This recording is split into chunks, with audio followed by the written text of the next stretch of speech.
uşaq vaxtı kəndə qaçıb anamın könlünü aldığım günlər olaydı.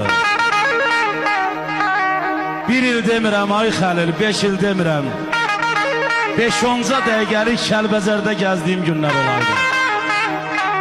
Gəzirəm, tapmıram aranı dağı, könüllü itkin düşüb ömrün otağı.